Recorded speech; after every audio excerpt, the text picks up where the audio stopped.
Ladies and gentlemen, welcome to the Era with Brian Gregory, the SEC preview. I have SEC Unfiltered's Chris Phillips with me here today. If y'all remember, we had an interview with him several months ago, January, February, something like that. Well, we stayed in contact, and now here we are for the SEC preview. So, Chris, it's great to have you.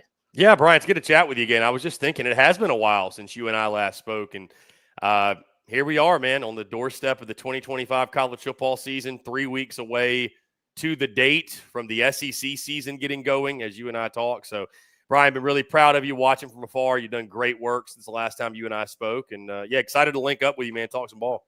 I appreciate that, and same here. I was watching SEC Unfiltered all the way through March Madness, college baseball. Y'all did a great job covering college baseball, which is another sport just like basketball that I don't feel like is covered well enough. And so just being able to attack that niche there was awesome. But we've got a very exciting season ahead of us here for college football, especially in the SEC. When I look at it from a glance from a bird's eye view, it's wide open, Chris. I mean, there's usually going into every season, there's that one team, right, where you're like, this is going to be the team to beat. It was Alabama for a while, 2020, 2021. Going in 2022, it was Georgia, and same in 2023, but Alabama won the SEC that year. Last year was the first year, it was a bit more wide open, but Georgia still seemed like the odds-on favorite going into last season. There are some arguments for Texas, especially out here. But this season, I truly don't know. I mean, the media is trying to fuel the Texas narrative, I can tell, because there's a lot of storylines there, Arch Manning, Sark, whatnot. You look at Georgia, you look at LSU, Bama, A&M. There's a lot of different ways you can go, but let's start with Texas, because that seems to be the one that so many people are talking about. I want to hear your thoughts on the Longhorns. Yeah, I mean, listen, I'm high on them. I've got them in the SEC championship game right now, going 11-1. I mean, I just think, all the headlines are going to be around Arch Manning, and I understand why, obviously. I mean, the Manning name, number one, the skill set that he has, the raw ability, right? You could argue he might have the highest ceiling, and I think he probably does have the highest ceiling long-term of any quarterback in the SEC right now. But it's this team around him, I think, that people should be paying attention to, and why you should be excited about the Longhorns, right? You get C.J. Baxter back at the running back position. It sounds like in fall camp he's looked really good. Oh, by the way, he's complimenting a Trey Wisner who rushed for 1,000 yards a season ago. They've got plenty of weapons still on the outside. A lot to replace. Listen, on the offensive side, you got to replace a couple weapons outside. You got to replace some offensive linemen. But the guys you're replacing them with, I think Texas is reloading, not rebuilding in any sort of way. Those offensive linemen that have been waiting in the wings and been practicing essentially with Arch Manning over the last couple of years, I think they're going to fill in seamlessly. Is it a question? No doubt, something we'll watch, but I think they'll fill in seamlessly. And again, you're reloading with guys that are all 4 and 5 stars. And I think the way that Steve Sarkisian has built this roster over the last couple of years, you could tell he was building for the SEC back in even like 2021. And he's talked about that, the way he's flipped the line of scrimmage since he got there. They're built like an elite SEC football team in the trenches. And then defensively, I mean, they might have the best defense, Brian, in all of college football, led by maybe the two best players in the SEC, and Colin Simmons and Anthony Hill, the linebacker. Again, they lose some guys in the back end of the defense, Makuba, and they lose, I think, about 10 interceptions off the back end of that defense. So questions to be answered there. But I kind of look at them, Brian, a little bit like last year's Ohio State, where, they went out, they spent 35, 40 million, whatever the number is, whatever's reported. I know Sark likes to deflect from that. But they went out, they invested in their roster, and I think they've got the best roster more than likely in college football. So I'm high on Texas. Certainly there's not questions. And, oh, by the way, Brian, we also need to acknowledge this. The schedule's not like it was last year, but it's still pretty workable by SEC standards. Obviously, we're going to find out a lot in that season opener at Ohio State. I'll actually be at that one in Columbus, my first ever experience at a Big Ten venue. So really, really excited. Obviously, the playoff rematch. Both teams will be top 5 preseason. Arch Manning against Julian Sayin, et cetera, whatever storyline you want to pick. And I'll say this. I don't think that's a college football playoff eliminator by any means, but it's just going to give us a really good feel on what both Texas and Ohio State are. But, I mean, you look at the rest of the schedule, man, you got to go to the Swamp, but you're off a bye. Obviously, the game in Dallas against Oklahoma is always going to be really interesting. The Red River Shootout, and obviously with John Mateer, right? Like maybe Oklahoma can make this a competitive game, and it's not 34-0. Road trips at Kentucky, at Mississippi State, yawn. You get Vandy at home after that. I like Diego Pavia a lot, but probably yawn. Then you get a bye before you go to Georgia, so that's an advantage. And then you close out with Arkansas and Texas A&M both at home. So, I mean, there's definitely pitfalls in there, but I'd be really surprised if this Texas team went worse than 10-2. And I think 11-1 is definitely on the horizon. They beat Ohio State, Brian, and 11-1 is almost a lock, right? I mean, I don't think anybody in the SEC is going undefeated. If anyone could, it might be Texas. But I just, like you were talking about, there's so much parity. The SEC, all of college football is just so deep. Our teams are not have the depth that they used to. I just don't see anybody in this conference going undefeated. I think it's going to be a little bit like last year. Teams are going to beat up on each other. There's going to be upsets virtually every single week. I don't think Texas will be immune to that. But week one's a big one. It's a big one for the conference as well. It's going to tell us a lot about the Horns. But, I mean, there's a lot to like about this group outside of the quarterback. And, oh, by the way, I didn't really even spend a ton of time talking about Arch Manning, who I think is going to be a really solid player. Do I think he's going to be in New York at the Heisman Trophy ceremony? I'm not going to go that far, but all he needs to be for them is slightly above average. And, Brian, they've got so much talent around him. Again, they don't need much more than that. They get anything more than that, and, I think Texas, we're probably talking about them going in the postseason as the national championship favorite.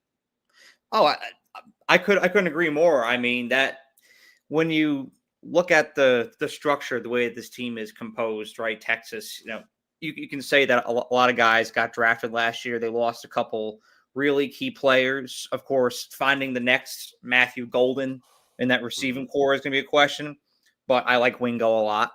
I think that he can really emerge this year. And what people don't understand about a team like Texas is there's other programs, organizations out there that can lose players, and it's detrimental because they haven't recruited well enough. They don't have enough depth at each position. They haven't utilized NIL in the portal the right way. Texas doesn't have that issue. This team is, from an organizational standpoint, is operating at a level like an Alabama is, like an Ohio State is, like an Oregon is. When it comes to depth, they're not only top 10, Chris. They're top 5 in recruiting. I think they've been for the past 3 years. I'm a big recruiting junkie. I follow that stuff all the time. Texas has been a fixture in the top 5, along with your A&Ms and your Bamas and your Georgias. They're no joke. So there's depth at every position, and I think it all comes down to who's going to elevate. And I'm excited to see a lot of these Longhorn players grow and see who emerges as a star, because while you look at this roster and outside of that running back duo, Arch Manning, Anthony Hill, there's not a lot of names that people recognize off the top of their head like that, but there's names you're going to know, not by the end of the season, by the end of September. I really feel like. And looking at Texas' schedule, I want to know, what do you think would be, say, theoretically, Texas drops game 1 in Columbus. What's the narrative around that? And then how does Texas navigate around that? I mean, there'll definitely be an overreaction, right? Because we love to overreact, especially if Arch Manning doesn't play well. I think the narrative will more so be the Big Ten versus SEC variety, where I think there will be this, the narrative of the Big Ten has officially surpassed the SEC as a football conference. I think that's what it would be. After back-to-back national championships, and then Ohio State beating Texas in the opener. Hey, and then you got an important one week 2 when Oklahoma takes on Michigan in Norman. That's a big one for the perception of the conference, if you will. So whether it's right, wrong, or indifferent, I saw you laugh, and I don't agree either. I think the SEC is still a superior conference. I think the top of the Big Ten is comparable to what the SEC has at the top. Don't get me wrong. I mean, but as far as depth, I mean, the 7th or 8th or 9th or 10th best team in the SEC versus that same thing in the Big Ten is not even comparable, in my opinion. So I still think the SEC is the best conference top to bottom. I think the Big Ten is at a place where you could argue it's even, if not even slightly better maybe last year than the top of the SEC. But again, even that feels like a little bit of a stretch. So I think the narrative is going to be if Texas loses that game. And again, it just depends on the context, Brian, of how it happens. I mean, if Arch doesn't play well, here's the thing. It doesn't feel like there's a lot of people. I feel like I'm pretty much in the middle with Arch. Not that I'm trying to like play the middle of the fence. I'm just like, hey, I don't think he's going to win the Heisman, but I don't think he's going to be a bum and he's completely overrated. There's a lot of people that want to be on the extreme, and it's just how we operate, right? Fan is short for fanatic. It's how people want to operate. They want to be in the extremes instead of just being the more boring part of the conversation, which is, the middle ground, keeping your head, right? Keeping your cool. Hey, I think he's going to be pretty good, but he's probably going to struggle at times. First year full-time starter. I think there will be overreactions to Arch Manning, no matter what happens. Even if he goes out and plays well and they win, I think there'll be overreactions, right? So it's a big game for Texas. It's not a college football playoff eliminator in my mind in any way. But certainly, I mean, listen, it's not an eliminator, but the intensity will be at an all-time high, understanding that, hey, you kind of put your back against the wall here because you got to go to Athens later in the year. And right now it feels like you might have a Georgia problem. After they beat you twice last year, you ran 58 carries for 60 yards in those two games. Feels like you might have a Georgia problem. So, you got to kind of go in the season. At least I'm going and thinking, that one is a toss-up at best. And, again, in Athens, I definitely give Georgia the nod right now. So, you really can't afford another slip-up anywhere else, just to be safe. I don't think if you're Texas, you want to go into that Georgia game feeling like, hey, we're sitting here with 2 losses. We have to win. Our playoff hopes are on the line going into Athens, Georgia. I don't think that's a position you want to be in. So, one way or another, Brian, there will be an overreaction. Again, if Texas wins, I think we're talking about them as, hey, this is the best team in college football. Arch Manning is a superstar in the making. Maybe he's already a superstar. People might be saying, hey, this team's better than last year because Arch Manning showed in game 1 he's better. Depends on how it goes, but it's going to be a classic, man. I'm really excited for it. It's awesome you get to go to that game too. I mean, going to Columbus up north, it's gonna be a fun time, and that town knows how to get down. It'll be an awesome experience. But just looking at Texas here, I like to compare Arch Manning's entrance into the full-time starter role this year to the likes of Bryce Young back in 2021, because there was a ton of expectation. Even how great Alabama's season was in 2020. I mean, it's probably our best in program history. That was probably our best team in program history. From the quarterback standpoint, the fan base was still very much looking on. Mac is fantastic, but man, we've got Bryce in the garage ready to go. Once Mac goes, see you later. This is his team, and there is that feel as good as Quinn Ewers was, and I give him the nod. Quinn was fantastic at Texas. But there was always that anticipation of, all right, so let's get Quinn out of here, and then 16 is going to be our guy. And so it's just, I can't stress enough, it's so important for Texas fans to keep the expectations in check. I know he's got that Manning name on the back of his jersey. I know there's a lot of expectations, but let him naturally develop as a player. And it's insane that he's starting with the number 1 team in the country, defending national champions, to start this season. That's insane. No tune-up, no couth at all. He's being thrown straight into the fire. So a little bit of grace, let him develop. And if he's given that space, I think Arch is going to be fantastic. And plus, kind of relating it to Patrick Mahomes, Arch Manning grew up in a famous family. So he's used to that spotlight. He's used to that exposure. It's nothing that's going to throw him off. I think that's a huge reason why Patrick Mahomes is so calm, cool, and collective in big games. His dad was in the MLB. He grew up around that lifestyle. It was nothing new. Big games were nothing new, and it'll be the same for Arch. You're going into the shoe. You're going into Athens. Now, I'm with you. I'm really confident in him, and I think the pressure, he'll view the pressure as a privilege. And yeah, I mean, the pedigree helps. I mean, it's people get a little irritated when you drop quarterback rankings and you have him in your top 5, and yeah, I get it. He hasn't really done anything. I mean, he tore up Mississippi State's defense, and I think it was UTSA, and he came in some special packages. But, listen, he went out there against Georgia, and he got smacked around. Didn't last very long. It's the Dogs' defense. Now, granted, think about that situation coming in middle of the game, and I don't want to overreact to that too much one way or the other.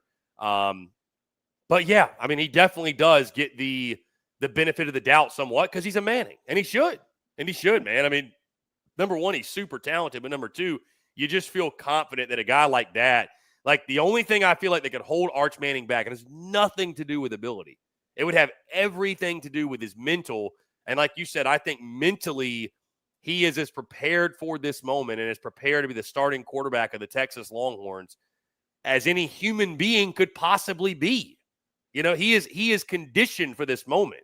So I don't expect him to go out there. I mean, he is human, but I don't expect him to go out there and be rattled and like the moment's too big for him and the lights are too bright. Like, I mean, this is what he's been working towards his entire life. So if he does struggle, again, we understand it's not a physical attributes situation or problem. It is a mental decision-making problem. So, again, I don't think he'll be flustered. I mean, he is human. He's going to make mistakes. Sometimes you make the wrong decision. The best to ever play the game did that. But, yeah, I have a lot of confidence he's going to hit the ground running. And, I mean, whether they win or lose against Ohio State, that's really not going to change the way I feel about it.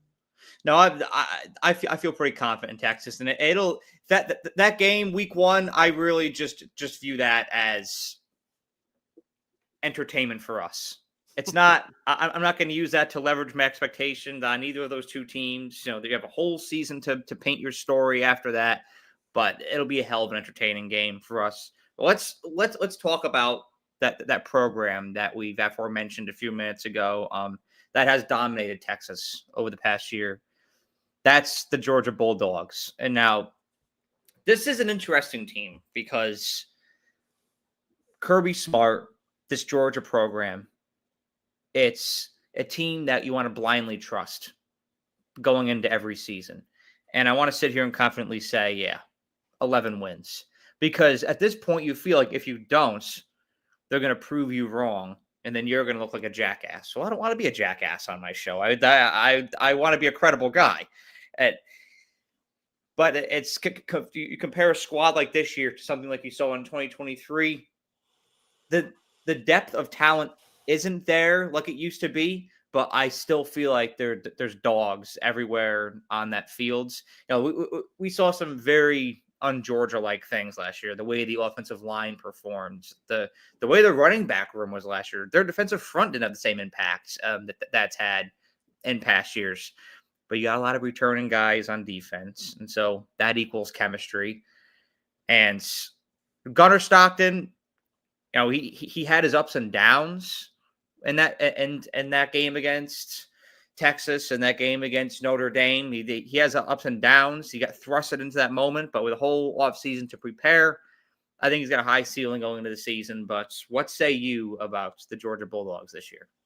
Yeah, it's interesting, Brian. You know, this is Kirby Smart's most talented roster since he's been in Athens. If you look at the star ratings and the composite and the blue chip ratio, which is pretty wild to think about when you think about some of the teams they've had and all the talented players and the legends that have rolled through there. And this is Kirby's most talented team. Now, what it lacks is name recognition. It lacks star power, if you will. I mean, there's not a lot of household names on this roster, but a ton of talent. And you're right. Like, I think we're, you know, I said it last week, I think we're kind of sleeping on Georgia a little bit. Like, Georgia's almost flying under the radar a little bit. And, you know, I say that a little bit tongue in cheek, but we are. I mean, it's just kind of a foregone conclusion by most going into the season that this is Texas's season.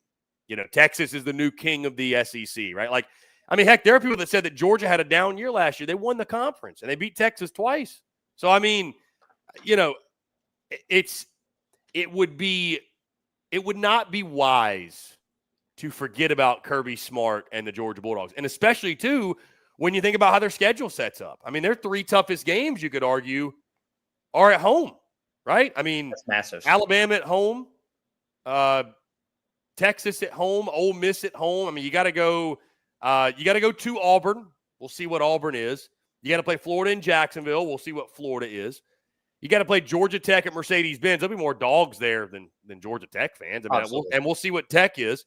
So, yeah, I would feel confident in saying your 3 toughest games are all going to be at home: Bama, Texas, and Ole Miss. So, and that's a place, by the way, Georgia hadn't lost since 2019. So, again, this is another situation where all the questions and everything, all the attention's going to be on Gunnar Stockton. And I totally understand it. Mm-hmm. But, Brian, if Georgia can't run the football, none of that matters. They were 15th in the conference last year in rushing offense. It was the most un-Georgia-like performance in the trenches that we've seen since Kirby's gotten there. They were uncharacteristically not great on defense. Notice I didn't say not good, because they were very, very good by, an average team standard, but Georgia's not average, right? Like, they didn't meet the Georgia standard defensively. That said, do we see a repeat of that, or was that a blip on the radar? I think it was probably more like a blip on the radar. I'm about to drop game-by-game predictions, or I'm working on game-by-game predictions right now. And when it comes to Georgia, man, I mean, I'm kind of thinking about them 10-2, right in that 10-2. I think they are a college ball playoff team.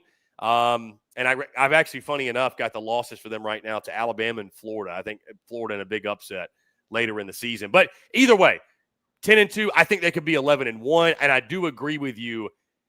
Again, I've got so much respect for Kirby Smart, what he's built in Athens, the program, just the pedigree, the culture of the program. I mean, it speaks for itself, man. So, yeah, I mean, listen, they upgraded at wide receiver. I think Gunnar Stockton showed some things in the Notre Dame game, and even when he came in relief against Texas, that he can be that guy. And, I mean, it's a Kirby Smart defense. I think they're going to be one of the best in the business. So, I do agree with you, Brian, and I'll say this. It feels like the Dogs, as weird as it sounds, flying under the radar a little bit. And, again, not a wise decision. It will not shock me at all if Georgia's in the SEC title. Heck, Brian, they get the second best odds to win the whole thing. So, I mean, Vegas ain't sleeping on them for sure, but it does feel like from a conference-wide and a national perspective, maybe we aren't talking about the Dogs quite enough. And you know what? I think Kirby likes it that way. Oh, I think he loves it. Yeah, I think he loves that way. I think he absolutely loves it. I'll tell you this, Brian, the thing I'm most curious to see with Georgia doesn't have much to do with any particular individual player or, individual result. But Kirby's been preaching all offseason, fire, passion, and energy. Fire, passion, and energy. That's all he's been preaching. I just want to find guys who love playing football as much as they love their NIL streams. I think that, in talking to Georgia folks, I think Kirby was very bothered by some things he saw last year from the standpoint of maybe the culture got lost a little bit about the way they bust it, about the way they bust their tails and how Georgia's supposed to play. They had some guys that kind of just going through the motions a little bit. Like Georgia, don't you remember Georgia last year kind of felt like at times, no pun intended, but the Dogs play with their food a little bit. They just, they looked uninspired against the lesser opponents, and then they'd kind of wake up when they played somebody worth a darn. They looked bored at times, and that doesn't sit well with Kirby Smart, man. He's a football guy. He loves football. So I'm really curious and excited to see the energy at which Georgia plays at week after week. Because I think that's the thing Kirby Smart is looking for more than anything. He can handle the drop passes. He can handle the offensive line struggling. He can handle the quarterback making a bad decision, the defense missing an assignment. What he can't live with is guys not giving 110%. He cannot live with that. And I think the day that he can't get 110% out of his football team, if this becomes a trend, Brian, I think Kirby Smart, either way, he's got 5 years left tops. So, I mean, at Georgia and probably even in coaching period. So, I think the day that Kirby Smart wakes up and is like, I can't get my team to play 100% because they're more worried about their NIL, I don't think a guy like Kirby Smart is going to be in college football. I mean, that's one of the reasons Nick Saban left, and he's a Nick Saban guy through and through. So, anyways, I'm not saying Kirby Smart's leaving this year, but my point being, I'm just excited to see this team on a week-in, week-out basis, to see the level of energy they are playing with, because that's what he's been preaching all offseason. Well, it's all a flow from year to year. That's something that I've noticed watching football as long as I have. You've been watching it a lot longer than I have too, and that's something that's I notice is that years flow into each other, and regardless of the pedigree of your program, some years you're going to play very inspired football. You're going to be focused. that intensity is going to sustain from week 1 all the way to the end. Like sometimes it's just your year and you're bought in. Other years, your team doesn't gel together the right way. And it's like you said a few minutes ago, it sounds crazy even saying that about Georgia last year. That's how high the standard is. They still won the SEC. They still went to the CFP semifinal. And I don't think they maximized what they had at all. In a lot of ways, it reminded me of 2022 Alabama, where we had a ton of talent, but we're just unfocused, took plays off, took quarters off. That Georgia took off the beginnings of games off last year. I mean, Kentucky, that was a low-scoring game, the entire thing. Auburn was a slow start last year. Georgia Tech was a very slow start last year, and I'll call it as it is. They overlooked Notre Dame going into that. They could have beaten Notre Dame. They overlooked it, and Notre Dame was a very good team this year and exposed Georgia for that. And so I say that to say I don't think it's going to be an issue this year because those guys that are returning remember how that feels. You know, your Dylan Bells, your Oscar Delps, your Gunnar Stocktons. That they know how that felt last year, and I think the consequences will be distributed as they may this year. And I'm feeling 10-2 or 11-1 for the Dogs this year as well. Let's cross over the Chattahoochee River. From Columbus into Phoenix City. Let's talk about Alabama here for a minute because this is part of my core four, at least when it comes to your best teams in the SEC going into the season. But there's some waiting in the waters right around the top 4 too that we'll get to. But let's talk about Alabama. What are your thoughts on the Tide this year? Yeah, I would say this, Brian. I do agree with you. I think there's a top 4, at least right now. I'm so nervous about, not nervous, but just I feel like chaos is coming, right? And it's just like everything in the preseason fits in this nice little box, right? All of our predictions fit so neatly and they're so clear and concise on a sheet of paper and they look all good. And by week 2 or 3, we're crumpling that thing up and throwing it away. And we're like, what were we thinking? I mean, really, truly. So I would agree with you. There's a top 4. We talked about Texas, Georgia. We're about to talk about Bama. And I think LSU, who we'll probably talk about, I think being the 4th one, that feels like your tier 1. And there's kind of this gap and then you got this big old bunch of teams. But again, who knows if that's how it's going to play out. But I'd agree with you right now. But yeah, Alabama, man, I'm super high on. I'm probably as high on Alabama as anybody else out there. I mean, I got the Crimson Tide going 11-1. Funny enough, man, I'm sure by the time this drops, my game-by-game predictions for Bama will be out. I have Bama losing 1 game, and it's at South Carolina late in the season in October. So I think it sets up perfectly as a trap game. South Carolina has one of those every single year. They almost took them down last year. Again, I don't think the Gamecocks are going to be a college football playoff contender necessarily, but I just think that game sets up perfectly. I think Bama, again, whether it's that one or somewhere else, I do think they're going to go 11-1.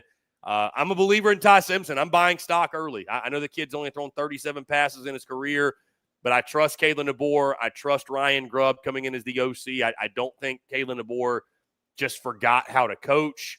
And I think Ty Simpson will be a much better fit than what Jalen Milroe was for that offense. Outside of the quarterback, Brian, they're just loaded. I mean, they're just loaded, dude. I mean, you want to go to wide receiver? Let's talk about Ryan Williams, Jeremy Menard, and the transfer Isaiah Horton they picked up from Miami. You want to go offensive line? They got hog mollies across the board. Caden Proctor, obviously the lead guy there, the preseason All-American. I think Jam Miller at running back is a really plus player and I think underrated in this conference. You go to the defensive side, man, it's going to be one of the best defenses in all of college football, certainly the SEC. The back end of the defense at secondary is as deep as any. I mean, all 3 levels, really all 3 levels of the defense, they're going to be stacked, and it's year 2 of Kane Womack, so I think they should take a step forward. I like Bama a lot. I really do. I think Bama is going to be battle-tested when they go into that game against Georgia late in September. And if you notice, Brian, Kalen DeBoer is really, really, really good off of bye weeks. His teams play really well off bye weeks. And the 2 teams they get off the bye week this year, Georgia and LSU. So bodes pretty well. Yeah, I've got the Crimson Tide in the SEC championship game. Here's the thing, man. Like, I think culture matters with these programs. I do. And like this year's going to tell us one of two things.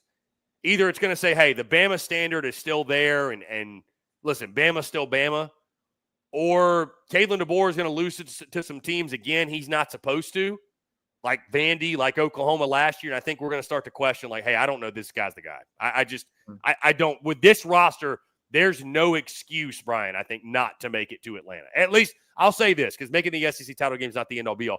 There's no excuse not to make it to the college football playoff. None. You don't have an excuse, man. You don't have one. So, we haven't spent a lot of time. Like, I'm not saying Kalen DeBoer should be anywhere near a hot seat, but there's some real competitive pressure on him. We haven't spent, maybe in Tuscaloosa they have, but I haven't seen many people talking about how important this season is for Kalen DeBoer. It's very important because all my Bama buddies I talk to say, hey, I mean, last year happened. It is what it is. Excited for this team, but he better make the playoff or else. I mean, it won't be – we won't be having very fun conversations about Kalen DeBoer going into year 3 if they miss the college football playoff again. So, I am high on Alabama. I think Ty Simpson is going to be – I think he's going to be good enough. And here's the thing. That's all he's got to be. Just get it to your playmakers. You have so many of them. Protect the football. That was something Jalen Milroe couldn't do, right? Protect the football.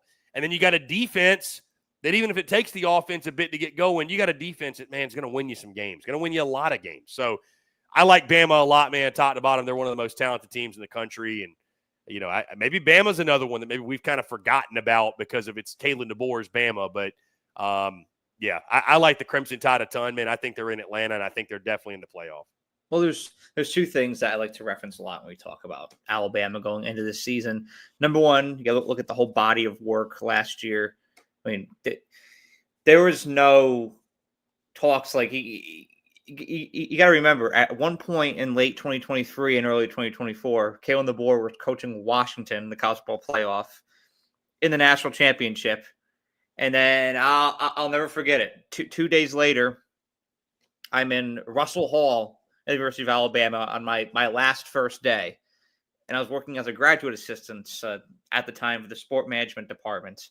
Flip over my phone at like 4:23 in the afternoon. Nick Saban retires. The entire college football universe shifts. It tilts on its axis. I had a feeling it was happening for a while. I interned with the team the summer before. I had an inkling Saban was going to retire just because of his intensity in practice. Like it just seemed like he was getting towards the end. But it called for a contingency plan. It called for an immediate call to action. Who's going to be the guy? They went with Kalen DeBoer. And so one day on the same week, he's coaching the national championship. Following that same Friday, he's on a plane to Tuscaloosa. And then we have that transfer portal window opening. Lose a lot of guys, right? There's a lot of churn. Didn't lose as many as I thought we were going to, but you lose Caleb Downs. You lose Isaiah Bond. You lose Julian Sayin. And the team you had is not the team you have anymore. And so you have to make do. And DeBoer brought some of his guys in. So you got to make that whole thing work. 2024's team looked a lot different than 2023, the composition of it. And like what you said a few minutes ago, I said that a lot last season. The match between Kalen DeBoer's vision for his offense and Sheridan's vision last year as well was not at all what Jalen Milroe's style is. It was never a match. And as a quarterback, confidence is key. And when you're not matching with the scheme, you're going to get in your head. You're going to make mistakes. I think Jalen Milroe is a great quarterback. But I think that his confidence went down, and he started to make bad decisions frequently late in the season. He'll get his swagger back in Seattle. I really feel like they're better separate. They're not good together. But I say it to say you bring in a guy like Ty Simpson, and you've got a pocket passer, an accurate passer. That's his style. Not as much of a mobile guy. He can move, but he's not as much of a mobile guy as Jalen Milroe. But you're going to be able to get a lot more aerial and consistent in the short-term passing game and the intermediate passing game than you were with Jalen Milroe. He struggled with that a lot, and I know they want to incorporate a lot more checkdowns, a lot more slants, slowly move the ball up the field, and then turn up the dial. I know that's what this offense wants to do, And I think you can have a lot more success doing that than they did with Jalen Milroe. Jalen Milroe's a guy that if you have a heavy rushing attack, good offensive line, that 2 tight end system, like a real smash mouth offense, yeah, he's great in that. That's kind of what Alabama brought to the table in 2023. That's why it worked. Was not what DeBoer and his staff wants to create at all. And so that mismatch was there. At number 2, you know how it is. You got a team like Alabama out there. Everybody wants to see you fall. Everybody's rooting for Alabama's downfall every week. As an alumni, I have to deal with that every week. And so, yes, was last year underwhelming for Alabama? Absolutely. But was it kind of expected? Yeah. With all the different moving parts and then the different composition of the schedule, 12-team playoff, it was just a very different outlook of that last year than 2023. The structure of last season was very different. And so 9-3, not surprising at all. Could have been worse, honestly. And they still sit with 9 wins. But I say that about people praying Alabama's downfall to say that I think that's what people want the result to be this year. But that's not what's actually going to happen because this team is I think there's an argument this may be the most complete team in college football. I mean, Texas looks solid at every position.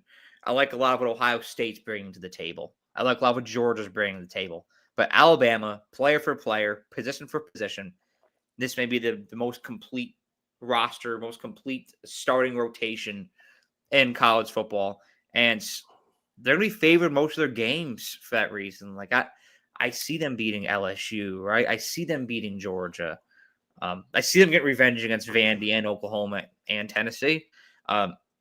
That South Carolina game scares the shit out of me. And honestly, so does going on the road to Missouri. That's one that's not talked about enough. Not enough at all. That team flies under the radar, which is insane. The amount of 10-win seasons they've had. And, of course, going to the Plains this year, too. That's always a struggle when Alabama goes there instead of hosting Auburn. But you look at this team, schedule, the roster. I think that whatever your image perception of Alabama was last year, you've got to throw out the window because this year is going to be completely different. Yeah, I think you bring up a good point, too, is I think you talk about just top storylines going into the season. I think one of them is, one of mine at least for the SEC is, do we have an elite team? Yeah. Is there one? I don't like, there's a few candidates we think could be, but we don't know yet. Bama could be elite, but they're not yet. Texas could be elite, but they also could go 9-3. There's just, I'll tell you, man, I think we are set up. And I don't want to be the overreactionary guy or get out ahead of myself when I say this. But I think we're in store for the greatest season of SEC football we've ever seen. I really do. Because every team in this league, there's things you can talk yourself into with each team, and there's things you can talk yourself out of with each team. There are pros with each team. There are cons with each team. Like, I don't know if there's an elite team, man. There might be 6 or 7 really good teams. Or there might not be an elite team at all. And the SEC's fighting to get 2 in the playoff or just maybe 3. Like, it's so wide open. I'm not saying there's not tiers in the conference, and I think there is a number that stops at a certain number of teams who can realistically get to Atlanta, who can realistically make the playoff. But at the same time, man, it feels as wide open as it's ever felt. And for me, like you said, I don't know if we have an elite team. I really don't know. That's something going into the season, and as we go throughout the season, I will be most intrigued to learn. Is there an elite team that as we go is going to separate themselves from the pack? And as we go through each week, let's say we get to week 5, week 6, week 9, week 10, we're sitting here like, man, insert team, that's the team to beat. They have really separated themselves. They have shown they are head and shoulders better than the rest of the pack. Do we have that this season? I don't know that we do. Like, I don't know if that might not be a thing of the past because of, the portal and NIL and teams not having quite as much depth, like the parity, which I think is a good thing for college football, but it also makes it fascinating when it comes to the overall season race. And again, man, I think we could be. I think we're going to get more of what we saw last year, which is why, like, when I start dropping again these game by game predictions, you're going to notice I've got some pretty wacky upsets picked because I think you have to, man. Like, if I would have picked Vandy to beat Bama in the preseason, people would have laughed me off whatever show or network or entity that I was on. I mean, they would have. They would have. If I would have picked, Arkansas to beat Tennessee, that would have been seen as outlandish. If I would have picked Toledo to beat Mississippi State, if I would have picked Ole Miss to beat Georgia even, although that one in the preseason was kind of a sexy upset pick. But, if I'd have picked Florida to finish the way they did, like, you got to, like, we're at a point, man, you really got to think outside of the box when you're making these predictions. And that's what, again, kind of worries me about, I'm the same way as you, and I'm sure we're about to talk about LSU. I'm going into the season where it's like, all right, here's tier one, those 4 teams, and it's the next. And it's like, it's always messier than that. It's never that neatly. We don't get to the end of the season and obviously say everything worked out exactly as we thought it would. Like, somebody in that top 4, I'm not saying multiple, but at least one is probably not going to have the season we're expecting. And of that next group, there's going to be at least one, if not 2, that pop and are playoff contenders. Maybe one gets in the playoff. Like, it's going to happen. It's just, who's going to be right at the end of the day. So I think we're in for maybe the best season of SEC football ever. And yeah, that's exciting for everyone. And again, do we have an elite team?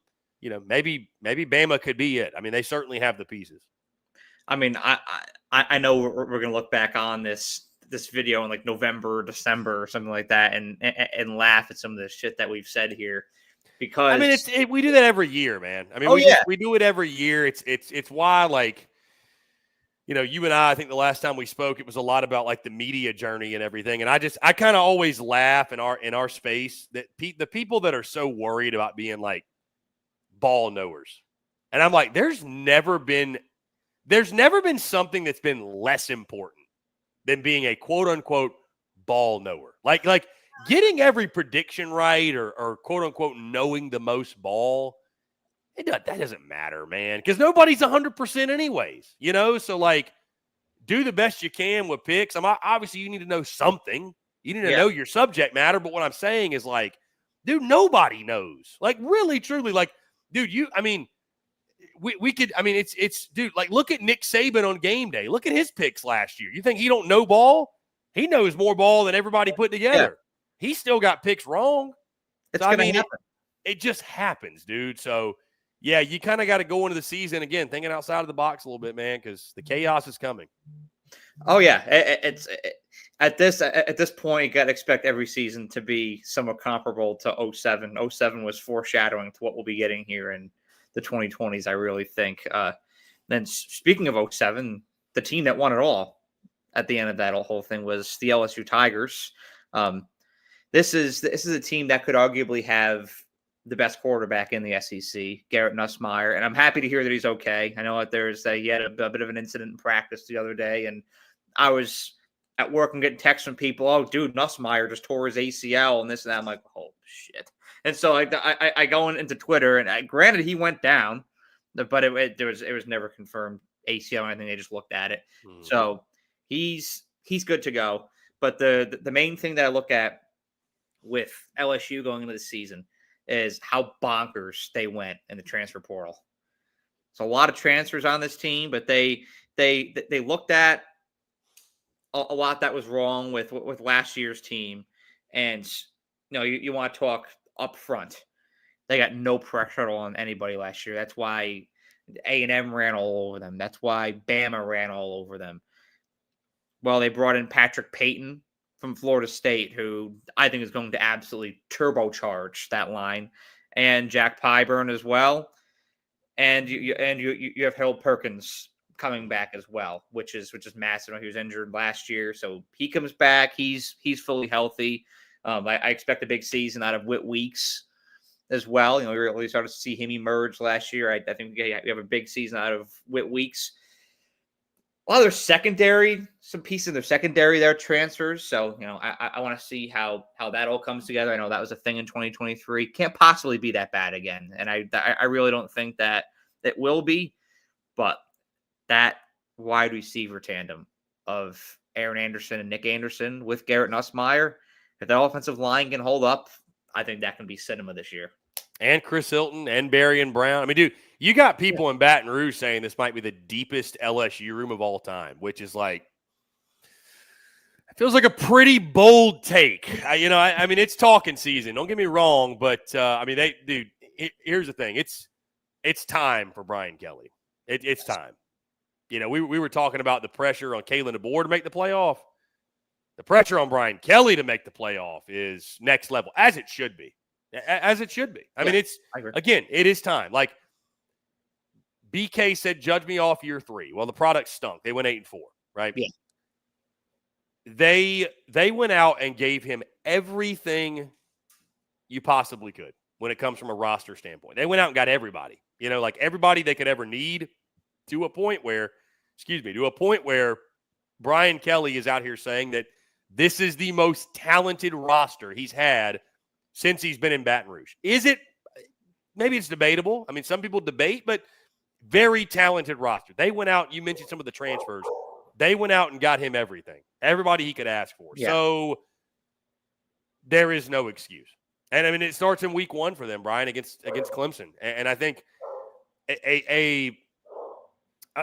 are their playoff hopes dashed if they lose week 1? No, not necessarily. But I think if you want things to be different, you need things to be different if you're LSU. Mm-hmm. And it starts in week 1 beating Clemson. It starts by getting that monkey off your back that is losing season openers. I like this LSU team a lot. I had them going 10-2. I think Garrett Nussmeier, the ceiling is incredibly high. Has he raised his floor? Is he going to cut down on the turnovers? LSU has got a very similar question. They've got the same question, actually, that Georgia has, Brian. It's, can they run the football? I mean, we put so much of it on Garrett Nussmeier, and I do it. I've been guilty of it, but they couldn't run the ball last year, man. Like, Garrett Nussmeier's attempts per game, I think, were the highest in the SEC. Nearly 40 attempts a game. Like, you're going to throw interceptions when you do that. And you could tell at times, I think, because there was no running game to support him or bail him out. He put it on his shoulders, and he made some bad decisions, and he forced some balls, right? So if you can you don't have to be great in the run game. Just be solid. Like, if it's 3rd and 1, be able to run it and get it. That's all I think LSU wants to do. They don't need to rush for 250 a game. They'd like to, but they don't need to. They just need a running game that is solid, that can complement what Nussmeier and the passing game are going to be able to do. Because, again, like you mentioned some of the weapons. Dude, also they've got Tradez Green at tight end, Bauer Sharp. Like, dude, they've got weapons on weapons on weapons. This should be one of the best offenses in college football. But can they run the ball? And then defensively, year 2 under Blake Baker, that's the question. But I do think they take a step forward. It's how much of a step forward do they take? You talked about Pyburn and Peyton on the outside. I think interior defensive line is still a bit of a question mark for them, which feels weird to say about LSU, that interior defensive line is a question, but I just still think it is. Stopping the run, I still think is a question for them. You mentioned the back end of the defense as well. It's a question mark only from the standpoint of the unknowns of, these pieces are all new. It's not a question mark for me from the standpoint of, like, are they good? All these guys they've got in the back end of the defense are extremely talented. Like, they're all really, really good players. TaMarcus Cooley, Mansour Delane, DJ Pickett, the freshman. Like, they got pieces back there.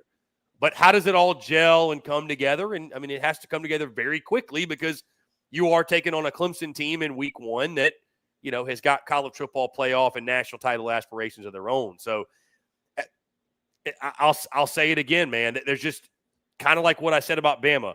I'll say the same thing about LSU. I won't blame a single LSU fan, and I feel the same way. When you look up and down this roster and you look at this football team, this team should go 10-2 or better, man. There's no excuse. There's no excuse for this football team to not win at least 10 games. Just flat, like, based off what you added, based off what was coming back. And dude, like, you've got the quarterback. You have the thing that so many others in the SEC have question marks at, the quarterback, which is the most important position on the field. So it starts in week 1. I'm not saying LSU is out of it if they lose week 1. But, man, you can really you can get yourself ahead of the chains, if you will, if you can beat Clemson in week 1. I mean, that one's going to be an all-out classic. I wish I could be in 2 places at once week 1 because I'd love to be at that football game. It's gonna that's one that I'm really looking into going to. Like, that would be sick. Labor Day weekend, that would be a hell of a time. But that's the magnitude of that game, and it's huge. It's huge, man. I mean, there's no getting around it. That's a massive. It's massive for LSU. It's massive for from the standpoint. It's massive for the fan base. Massive for the program. It's massive for Brian Kelly, dude. It's massive for Brian Kelly. So. Well, because of that narrative, and it's massive for both sides. I mean, it's huge for Dabo and them. I mean, really, truly, I mean, you got Klubnik against Nussmeier, Dabo against Brian Kelly, SEC, ACC. I mean, dude, just pick your storyline, man. So I'm really excited to be at some bar in Columbus, Ohio, watching that football game. That's my favorite game of week 1, not Texas, Ohio State. That's the one. That's fair. That's very fair. Since this tournament ended, I've been to Clemson before. You know what I mean? It was just one of those things. Like, I've been to Clemson before, and Texas, Ohio State, both preseason top 5, and it felt like Texas, Ohio State just kind of felt like the game we needed to get to. But I thought about it long and hard, Brian. Don't get it twisted. I did, because I think when we're looking back at week 1, I will not be surprised at all if we're saying, hey, that LSU Clemson game turned out to be the best game of week 1 and maybe one of the best of the college football season, truly. Oh, I'm sure, and y'all are gonna have a great time. I mean, you can't lose. I mean, those are, like I said, I'm just glad that I don't love noon kickoffs. I try to avoid them like the plague. But that weekend, I am glad that game's happening at that time. And then you got Bama, Florida State at 3:30 Eastern time, of course. And then you've got LSU Clemson at that 7:30. It will be a great, great day of footbal. No doubt. And plus, it helps that you're on the East Coast, too, in the Eastern Standard Time. Well, yes. For noon, because when I was in Alabama, Central Time, you got to wake that ass up and well, I mean, I'm Central Time now, obviously living in Nashville, but yes, driving over Columbus, I will switch over, so that will help out a little bit. Yeah, that's always massive, and so I'm like you. I have high expectations for LSU. I was talking with one of my friends at work today, and I'm just telling them, like, LSU is one of those programs where the standard's the standard, and 8-4 is not good enough. 9-3 at LSU gets you fired if you do it enough. Yeah, and that's coming straight. That's coming straight from them. That ain't me saying this. I mean, I've got plenty of LSU friends and colleagues and those who work in the media down there. It's straight up not good enough. 9-3 a couple years in a row. You won't be around very long. So yeah, they go 8-4 or 9-3 again. I think the BK's buyout is so outrageous.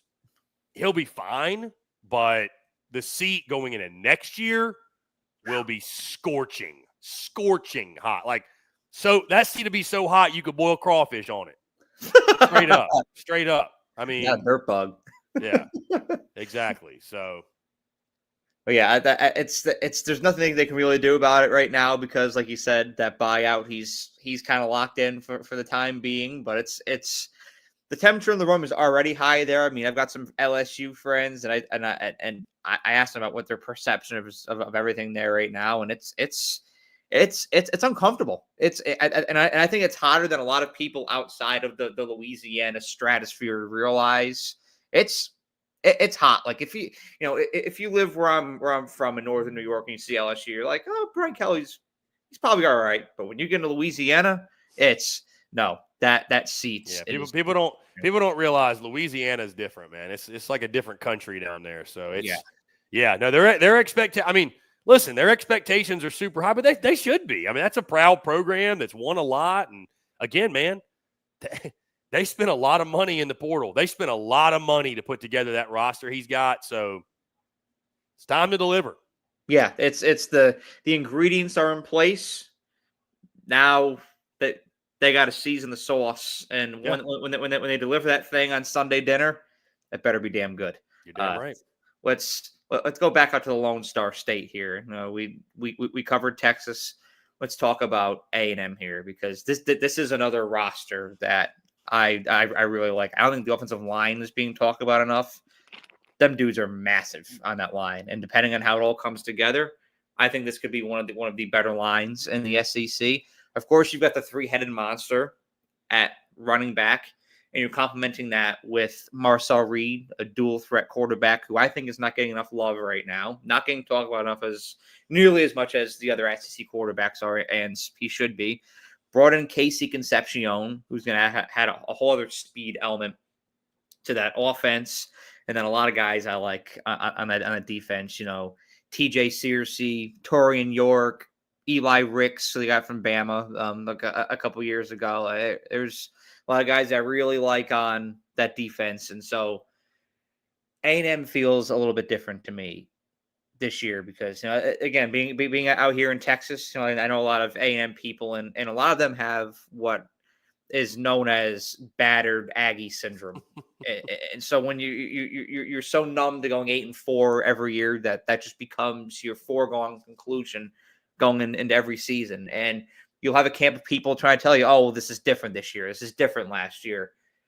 I thought last year was different than 2023 and 2022. A lot of people forget A&M was in the playoff hunt until A&M was 7-1, man. they were 7-1 at one point. A&M controlled their destiny to Atlanta. They Yeah. controlled their fate. And Their path to Atlanta was paved with – it was a street of gold, and they crumbled. But that hadn't been the case for a while. And now we look at A&M, and for the first time in, I would say since at least Kellen Mond, they have a solid quarterback who the entire program is behind. It was always kind of split on Wigman, always kind of split on Haynes King. He was just not a fit at A&M. He's flourishing at Georgia Tech, but was just not a fit there.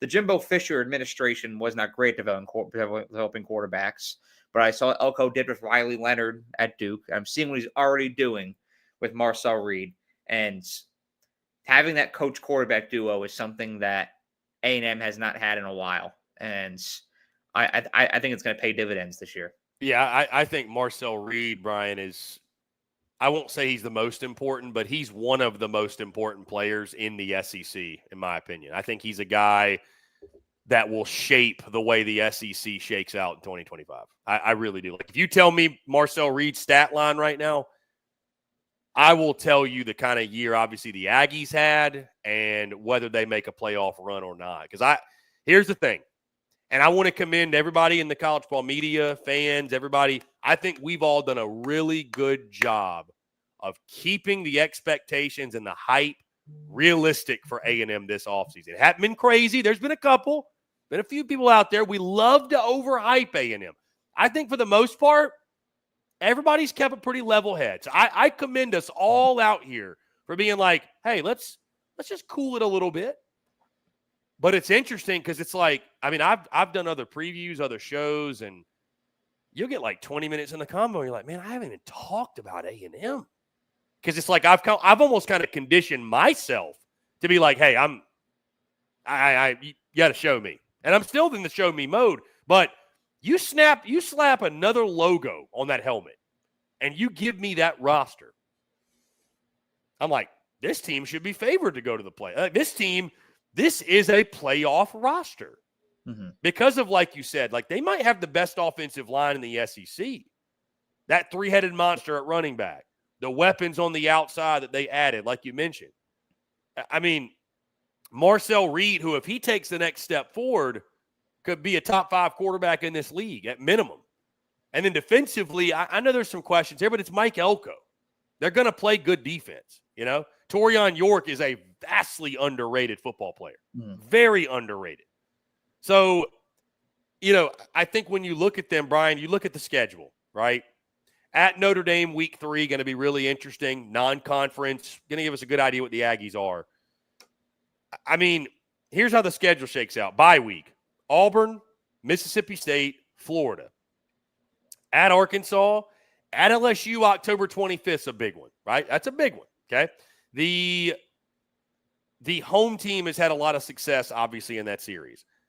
Then after that, you get a bye week. At Mizzou, could be tricky. South Carolina at home. Samford at Texas on that Friday. I mean, that's a pretty workable schedule, if I'm being totally honest, right? Like, at LSU and at Texas are really daunting. And again, there's other pitfalls there. Not an easy schedule by any means. It's pretty manageable. So, especially if you can beat Notre Dame early. I think Notre Dame's a key game for them. But, listen, Brian, I haven't gotten there yet. I'm probably going to be picking A&M to go 8-4, if I'm being totally honest. It's one of those things where I'm like, just show me. I got to – it's like I was talking about with program culture. You're damn right one of the reasons I'm high on Alabama is because they've done it before. They've been there. They've done that. I watched it. I know it's a different sport. I watched it firsthand in Omaha. LSU and Arkansas. Two different programs with two different sets of standards. And Arkansas is a fantastic baseball program.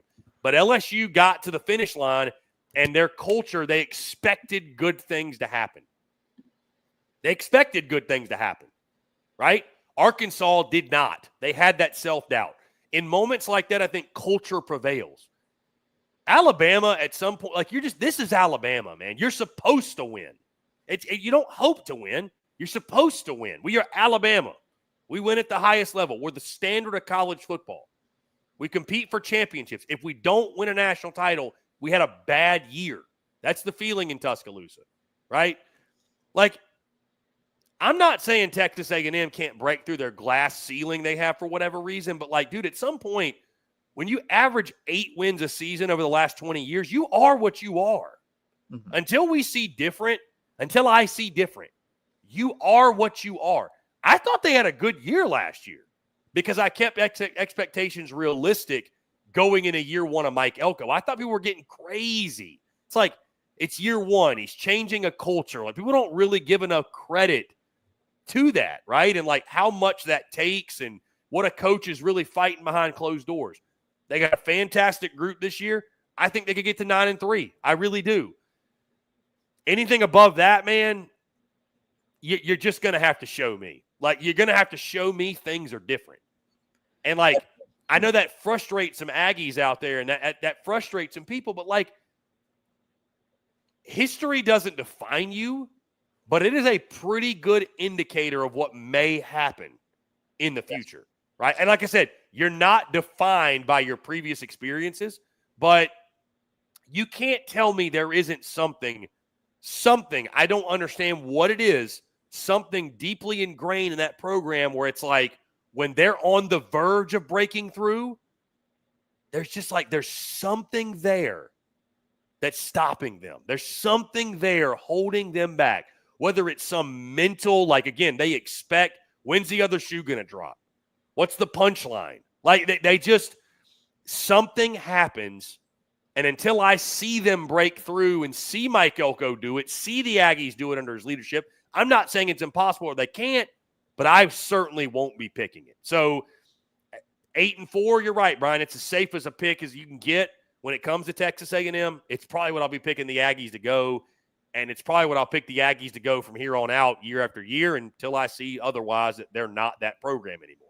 Well, because and I like the Arkansas reference. I mean, I'm huge on the Pigs. That's one of my favorite fan bases in college sports. They love my channel. I got a lot of Arkansas followers. Dude, so Arkansas is the same thing. I mean, I love those guys too, but it's like picking Arkansas to go 6-6. It's the safest bet you can make. Understand Pittman. That's just who they are. They go 6-6. Play that, but like it's a confidence thing. It's very much a confidence thing. It's the Bills playing the Chiefs, right? It's Texas A&M trying to win 10 games. There's a mental fixation. It's that monkey you're trying to get off your back, and the heavier the mask gets, the worse it becomes. I don't think there's anything wrong with fans, people like ourselves who make picks and predictions. I don't think there's anything wrong with us. It's, hey, listen, Aggies, it's not like we're hating on you or like I'm not even doubting you. I'm just like, hey, I don't think there's anything wrong with us for being like, yeah, I just want to see it. Just want to see you do it. That's it. I just want to see you break through the glass ceiling first. That's proof all. of performance. We need to see We need to see proof of concept. We do. Yeah. I mean, listen, man, I went to College Station last year for the very first time. It was I went for the Texas game. Friday night, I got to tour the facility, walk on the field. It was an incredible experience. And, like, again, I got to see the facilities, Brian. Like, I get it. I get why people buy into the Aggie hype. Like, dude, all due respect to Texas, I went to Austin the week prior. But, like, when you tell me, people love to say things are bigger in Texas. It means more in Texas. Y'all love saying that. It's bigger in Texas. Kyle Field is the definition of that. Like, when I hear that, I think of Kyle Field because, my God, the facilities are insane. Yeah. That facility is nuts. Like, that is what I expect a stadium in Texas to look like. Like, you want to say everything's bigger in Texas?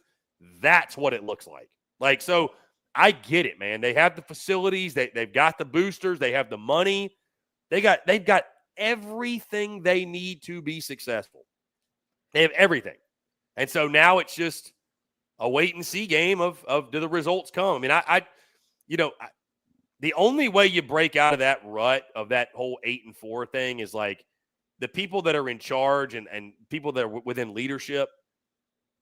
There has to just be a strong belief and a commitment to getting to that next level and to a level of delusional belief that you will get to that next level, right? Because, I mean, I know Dabo Sweeney has said some corny things. I get it. Trust me. He's been very cringy. But, like, one of the things he said is, like, and I'm paraphrasing, he said something like, you can't do it or you can't accomplish it if you don't dream it first. Like, people that are high-level achievers, high levels of success, you have to have a delusional belief that whatever you're doing can be accomplished, especially if it's unprecedented or uncharted waters that you've never accomplished before. So, and I know the people in College Station have that. And I would say don't ever lose that.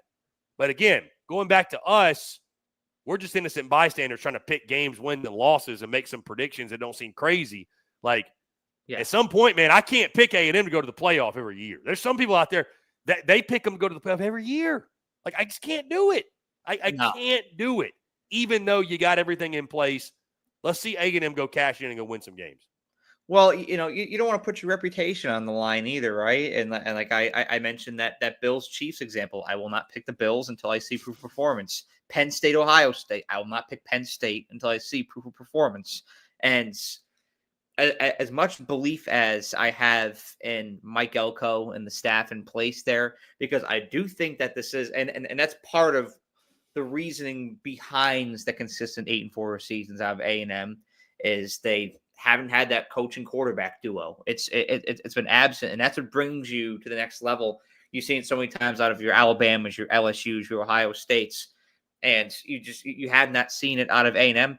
I mean, they haven't had a great quarterback since Johnny Manziel. Kellen Mond was pretty good, but he wasn't great. Jimbo Fisher's never fit there. I was never big on Kevin Sumlin there.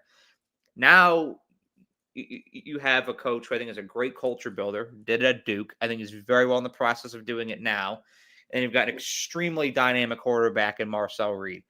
I believe in what's under the hood there and won't be surprised if this is the squads, the administration, the quarterback, the team that helps him break through that proverbial glass ceiling. But until I see it, just like you, Chris, I can't predict it. And so that's that with the Aggies. Let's get back into the real Southeast here, to the state of Tennessee, to the volunteer states. Let's talk about the Vols. This is a team that I'm really interested in this year because I feel like the Vols have a good trajectory. You look at recruiting right now; they're still top 10 for 2026. This team is not falling off at all, but this seems like a weird kind of transition year where you had the whole Nico thing happen in the offseason. Was that for the better for Tennessee? I think in the long run, absolutely. But you have a quarterback in Joey Aguilar or possibly Jake Merklinger, who there's some inconsistencies there. You lost a lot of different guys this offseason to the draft. James Pierce, Dylan Sampson, guys that were huge on that team last year. And so you look at Tennessee's team, it looks very different than last year. but I think that defense still looks quite stout as well. What's your feel on the Vols going into this year, Chris? Yeah, I'm not very high on Joey Aguilar, admittedly. He was 16th in my quarterback rankings that I dropped about a month or so ago. But I will say this. I've kind of warmed up on the Vols just a little bit because if you take a look at their roster, I think defense will be a strength again. They lost some key pieces there, but that should still be the strength of the football team. Will they be quite as good as last year? Probably not, but still pretty good. I think they're going to lean on the running game. I think that goes without saying. Who replaces Dylan Sampson? That's a big question for them. They need to stay healthy at wide receiver. I don't know if you've seen they've been dealing with injuries at that position over fall camp. Mike Matthews has gotten banged up. Chris Brazel's gotten banged up. I don't know about anything long-term, but just stuff you don't want to hear. They have 7 scholarship receivers. So they really can't afford to lose anybody, definitely anybody else for any extended period of time. Here's what I'll say about this. Joey Aguilar is a guy, I watched him last year in person. I went to the App State South Alabama game in Boone, North Carolina. And Joey's a guy that can make the highlight play. Like, he's fearless. He can make the highlight play. But my goodness, he is not scared to throw it into coverage or make, just trust himself a little too much. He had some throws in that game that I just can't get out of my mind that I'm like, I thought he was a pretty average Sun Belt quarterback last year. How is he going to make this jump and be all of a sudden above average in the SEC? Now, if there's anybody that can do it, it's Josh Heupel. So I don't think Tennessee's just going to completely fall off a ledge and go 5-7 or 4-8. They, to me, Brian, and again, like I said, a lot of next week, you'll probably see them, my game-by-game predictions. My feeling on the Vols is they're probably floating around that 7-5 mark. Maybe they get to 8-4. I think Josh Heupel's established a pretty strong floor for that program, right? Even the year they had Joe Milton and there were a lot of questions, they still went 8-4 that year. But I don't think this is a college football playoff team. I don't. And I'll be honest with you. Even if Nico were back, I don't know. I think we'd have more hope because we'd feel like, okay, did Nico take the next step? Like, is he going to progress? But admittedly, number one, I commended Josh Heupel for standing up for his program, saying, hey, nobody's bigger than the Power T, and essentially said, hey, kick rocks. Like, we're going to move on without you. And I think the Nico loss, Brian, was a bigger loss from perception more so than production. Like, Nico wasn't good last year. Like, let's just call it what it is. He wasn't good. Like, he had his moments, but dude, like, I was at that Arkansas-Tennessee game where he just inexplicably runs out of bounds to end the game. I remember being in the stadium being like, Arkansas won. Oh, I mean, I just couldn't believe it. I'm like, oh, there's no time left. He just ran out of bounds, so I think how effectively can Tennessee run the football? I'd imagine it's going to be a running back by committee thing. I don't think there's anybody on that roster that can replace the production of Dylan Sampson by themselves. I don't even know if a running back by committee group can do that after the season he had. But, looking at their schedule, Brian, I mean, that early test, week 3, Georgia at home. I'll actually tell you, since we're on your airways, we'll be at that game. That's my week 3 stop. So we'll be on Rocky Top. I mean, I think Kirby Smart's really got Josh Heupel's number, but you never know. Gunnar Stockton goes into Neyland. We'll learn something about the Vols that day. I mean, I'll tell you this, at Mississippi State, week 5, you may laugh, but that's a trap game, brother. Don't sleep on that one. No, I don't laugh. But after that, you have the bye. You got a revenge opportunity against Arkansas. You're at Bama. You're at Kentucky, who I don't think is going to be very good. Oklahoma at home, I think, is a big swing game for the season. Bye week, and then you got a non-conference game. Then you're at Florida, which, of course, you haven't won in the Swamp since 2003. And then you got Vandy to close it. So, I mean, Tennessee's got a very workable schedule, right? Opening up with Syracuse. Need to take care of your business, but even if Tennessee's not great this year, I think they can still get to 7 wins, maybe even 8. So that's kind of my feel on them. I think the ceiling did drop a little bit when Nico left. And again, I don't really trust Joey Aguilar to be anything crazy special. I won't be surprised if Tennessee wins a game. Maybe I don't expect them to, or they're not, quote unquote, supposed to. but I don't think they're a real contender to make the college football playoff. They're right in that 7 to 8 win range, which, considering all that went down in the offseason, Brian, I think if Tennessee can go 7-5 or 8-4, especially if they go 8-4, I think that's a pretty good season in what feels like kind of like this. I don't know if I want to call it a rebuilding year, but it feels like a bridge year for them. Like you just kind of got to get through this and get past all this nonsense that took place over the last. Like, I'll tell you this. There is not a fan base, I think, that is happier that the offseason is going to come to an end and the season is going to begin more than Tennessee. Because even though the Boo Carter thing worked itself out, they had Boo Carter who was in Colorado or something. They didn't even know if he's going to play for them this year. The Nico thing happened. Like, now you got some injuries occurring. Like, they're like, man, just get us to kickoff. For the love of God, get us to kickoff. So, that's kind of where I see the balls, Brian. I think about a 7 or 8 win team. 7-5 is exactly what I'm feeling for them as well, and I view losing Nico as like the icing on the cake. Like I don't think that's the ultimate factor that brought them down from where they were last year to 7-5, but I think it was the icing on the cake. Losing Samson and James Pierce were your two biggest blows, but Nico's the icing on the cake for the whole matter. But I think this is a low for Tennessee, but that they use it to get better in these years to come. This is going to be, when you look at the 2020s as a whole for Tennessee, 2025 is going to be an outlier. Like you'll look at it, if you're like a nerd 15 years, like, oh, like what happened? I mean, listen, Brian, can we be honest too? I know the expectations on Rocky Top are high, and I'm not telling ball fans to lower their standard, but like if they go 8-4 this year, I think that really will establish, like, hey, even when it feels like shit hits the fan, 8-4 is still the floor for this program. Brian, if 8-4 is the floor for Tennessee football, when you think about what Josh Heupel inherited and what he took over, man, it's a great time to be a Tennessee fan then. I know they're frustrated because they want to break through, and man, I want it to feel like 98 again, and I totally get it.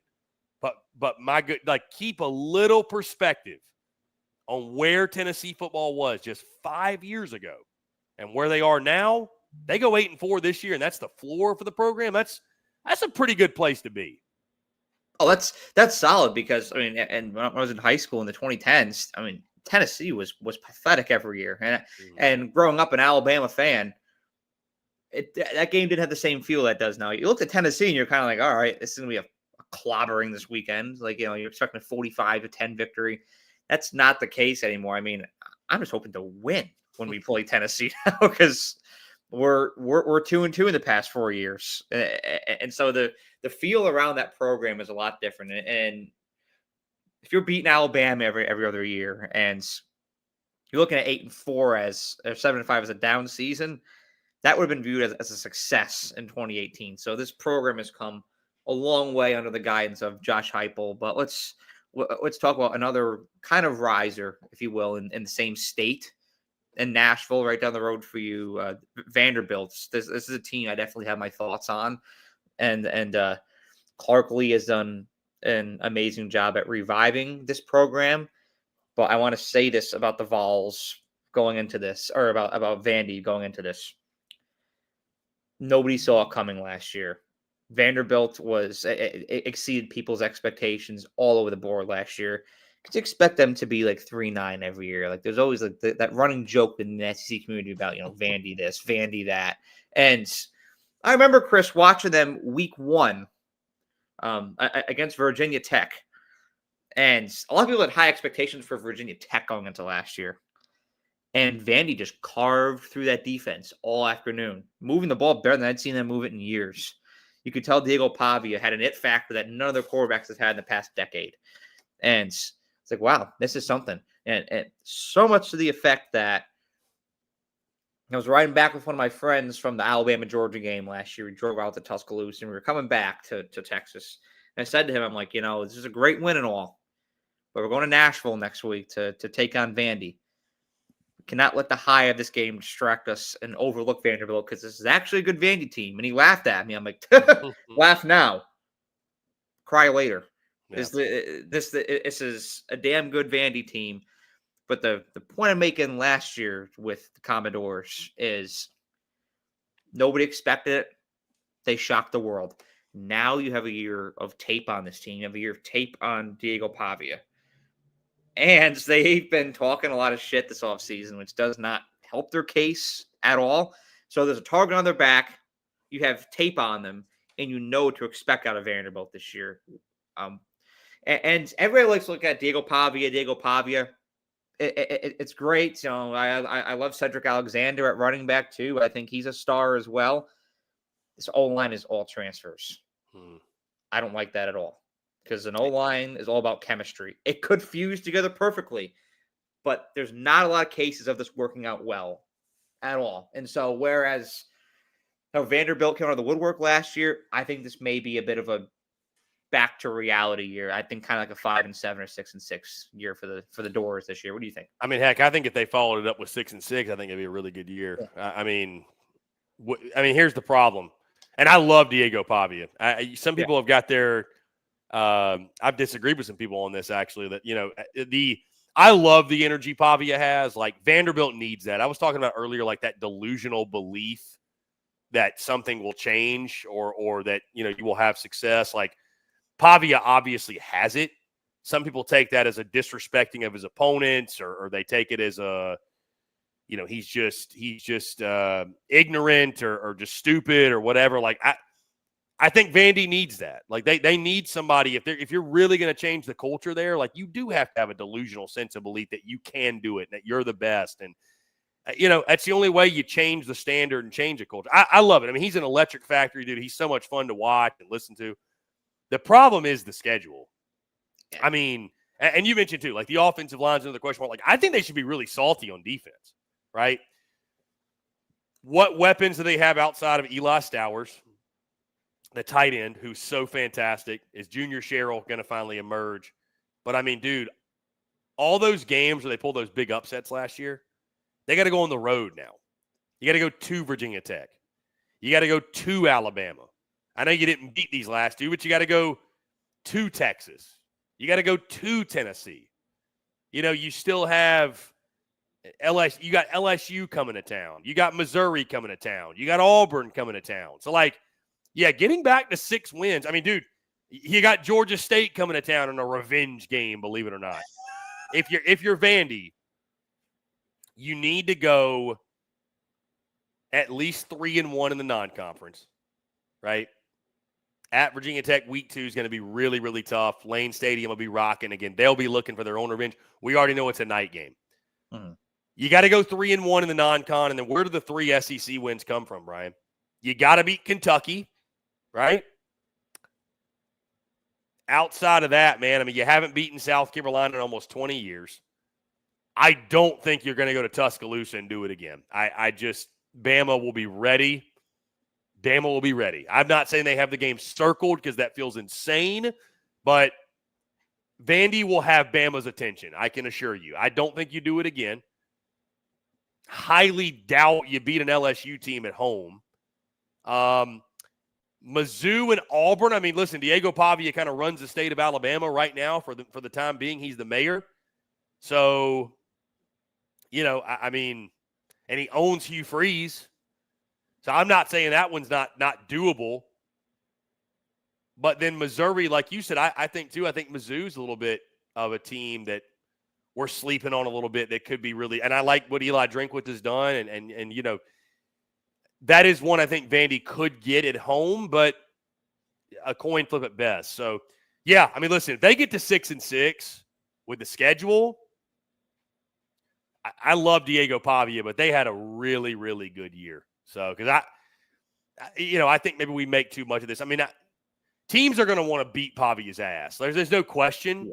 Does that really matter, though? Because at the end of the day, all those emotions subside, and it comes down to execution, fundamentals, what have you. But, yeah, with that schedule, man, the road trips, if they can repeat 6-6, that's a really solid season. But, I mean, dude, I'll say it again. I do admire Pavia's confidence. I admire I admire the fact he takes pride in being a door, man. They need that. I will not shame the kid for that. That is a positive. Diego Pavia is making it cool to go to Vandy. That's what he's doing. So I commend him. Kudos to him. He's going to need a lot of help, though, to get this team to anything more than 6 wins this year. And I said that 6-6. I think that's the ceiling. I want to make that clear as well. Yeah. I think 5-7 or 4-8 is more realistic, just because the setup is not the same as it was last year. Like last year for Vanderbilt was one of those years where everything just fell into place. The stars aligned. Nobody saw them coming. It all added up. This year, it seems a little more disjointed, and that journey is going to be a little more challenging. And Diego Pavia, as an innocent bystander and from a neutral standpoint, I respect the hell out of what he's doing, because he's going to a place like Vanderbilt, and the chip he has on his shoulder and the confidence and like vigor that he has is something that I really admire. But as a Bama fan, I can't wait to beat the shit out of him on October 5th. You best believe that. But from a neutral standpoint, I have a lot of admiration for what he's done. But you look at the roster, you look at the schedule. I think it's a lot tougher of the year for the Doors. Let's go down way south, way south, to the Sunshine States. Let's talk about Florida Gators, because I think this has the makings of a playoff team. I'm not gonna lie. I think this is very well could be a playoff team this year. DJ Lagway, I know the expectations are yay high for him. This could be the best offensive line in the SEC this year. There's a possibility for that. I love this defense. I love Tyreek Sapp, George Gums, Grayson Howard. There's a lot of dogs on that defense as well.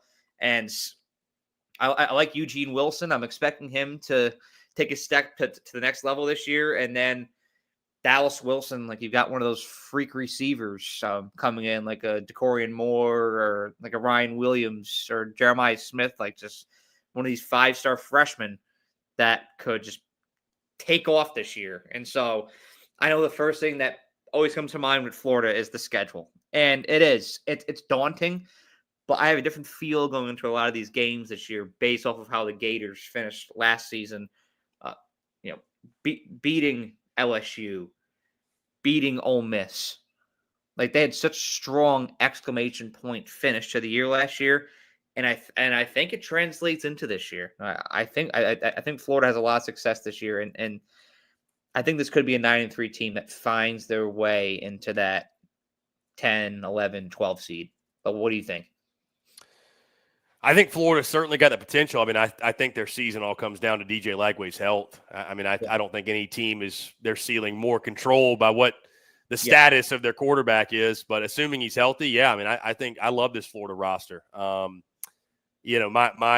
game by game predictions, I had Florida 8-4. I mean, admittedly, man, it's hard not to fade them a little bit with some of the injury reports. Dallas Wilson, the latest one, that it sounds like he's going to miss the next couple weeks, and I do worry about.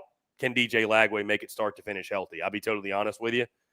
You hate to throw that injury prone label on him, but I do question it. That being said, though, fantastic offensive line. Got Trey Wilson leading the way with the weapons. Jaden Ball in the backfield, I think, is a really good player. And then, like you said, defensively, man, with Banks and Sapp up front, and I think a pretty solid front seven, pretty nasty front seven. And, I think we're doing a good job, too, of this year not getting lost in the schedule and logo watching. So, some teams are going to be a little bit better than you expect, worse than you expect, right at what you expect. So, it's still a tough schedule. But, I think Florida would be certainly – they're in that conversation of after Tier 1, they're in Tier 2 where I think they're realistically knocking on the door of, this could be a playoff team. They're kind of like in that same range of – in A&M. Yeah, they're right there with A&M. Yeah. Or like I'd even say a South Carolina too, potentially. I'm not as high in South Carolina as I am on Florida. I have Florida a little bit above South Carolina, but I think South Carolina is in that same range.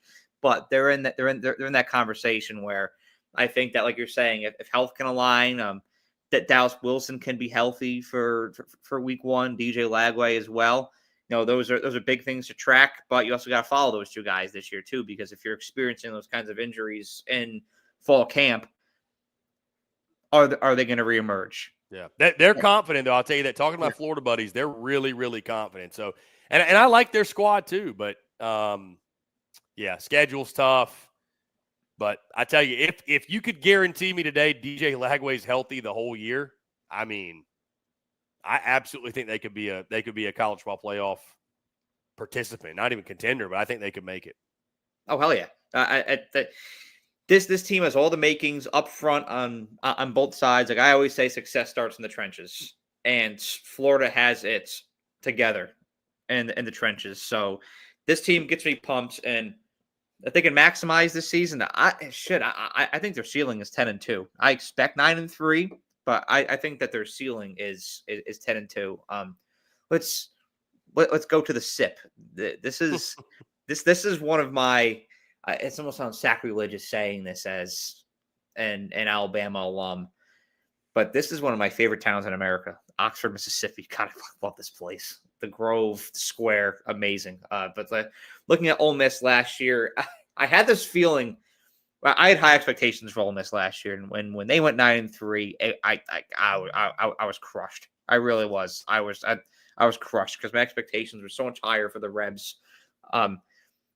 It kind of felt like a window closed there, but again, you can't project into the future too much. Looking at this year's team, there were a lot of departures, of course, at receiving core. Trey Harris, Juice Wells, both moved on. Jackson Darts up in New Jersey, playing for the New Jersey Giants. I always like to say that. Walter Nolan is gone. Princely's gone. But there's still a lot of guys that are intact here at Ole Miss, and a lot of guys that I'm ready to see take the step up. I mean, Perkins is still there. I think he's been an absolute animal on defense. Caden Lee, the receiver, I think will have a fantastic year. And I know a lot of people base Austin Simmons off of one drive against Georgia, and like that's all the tape that we have on him right now. But I think there's a chance that at the end of the day, Austin Simmons may end up being a better quarterback than Jackson Darts. When I look at this team, I feel 8-4. But what do you think? It would be the most Lane Kiffin thing of all time to miss out on the playoff last year and make it this year. It really would. True. Austin Simmons is a guy that I'm really high on. He is probably believe it or not, he is probably the new quarterback in this league that I'm buying the most stock in. Like I just, and a lot of it's got to do too, man. His head coach is Lane Kiffin, right? Like, I mean, I think the kid's going to ball out. I think he's going to put up big numbers. Defense is their big question. They just lost so much talent on defense. So I don't know if they're going to be able to stop anybody, but they're going to be a really fun team, right? They're going to be a really, really fun group from the standpoint. They're going to have some games where I think they get into some shootouts and just have to outscore people, and I think they will, right? Again, admittedly, I have not gotten to them yet when it comes to my game-by-game predictions. I'll have those next week. Everybody tuned in will see those. But, yeah, they're it's almost like we're kind of overcorrecting on them and Mizzou because they were supposed to make the playoff last year. They didn't. And now we're like, oh, nobody's putting any sort of expectation on them. But still, with Ole Miss, nobody is talking about them as a college football playoff dark horse, yet they got picked to finish 7th by the media, which is on the edge. So I don't think anybody really knows what to do with Ole Miss. You know what I mean? I just don't. They could revert back to going like a 7-5. Brian, they could go 10-2 and shock everybody. And again, do the most Lane Kiffin thing ever, which is when he's under the radar and he was supposed to make it last year and he didn't, the whole last dance thing. Well, then they go make it this year. So I do like Austin Simmons a lot. I was at that Ole Miss Georgia game. I saw him come in. I know it was one drive, but like when you look at the moxie and the poise and obviously the arm talent's really impressive. Yeah, he's the new quarterback in this league that is taken over that I'm buying the most stock in amongst the new guys. I think he's going to be a stud. So, yeah, Ole Miss is – I mean, it's hard for me to put like a win total on them right now. I will have it next week, but the range of possibilities with them is who knows. But I'll tell you this, at minimum, Ole Miss is going to play spoiler to somebody. Like I think they're going to be a spoiler type of team. I don't know if their ceiling's making the playoff. Maybe it is, but at minimum, they're going to be a team that's really fun that on the right week, I think could jump up and bite one of the big boys. I gotta say, not to go too far off topic, but going to Alabama, I wish that we were playing them this year. I wish we were playing Ole Miss this year because I miss that rivalry. I miss them coming to town. I miss going to Oxford. I've always said this about the SEC. You know, we're a very regional conference, and Alabama, we play one of our border states every year, Tennessee, but we should play every border state team. We should play Georgia. We should play Florida. We should play Ole Miss every single year. You know, and I miss that because I think that Alabama and Ole Miss would be a fantastic game this year. I think it would reveal a lot about both of those teams. Well, one last thing about Ole Miss before we go west a little bit. Their secondary, the cornerback room, is all transfers. So like we're saying, you know, it's one of those things where it could gel, but a lot of times in history, like there's a lot of question marks there. There could be a lot of burnt toast on that defense this year. So this could very well be one of those teams where you're looking at them and a lot of their games are 42-38 and 35-31. Like I think that we're going to be seeing a lot of that out of Ole Miss this year. And from an entertainment standpoint, I'm excited for that. But if I'm an Ole Miss fan, I'm white knuckling a lot of those games.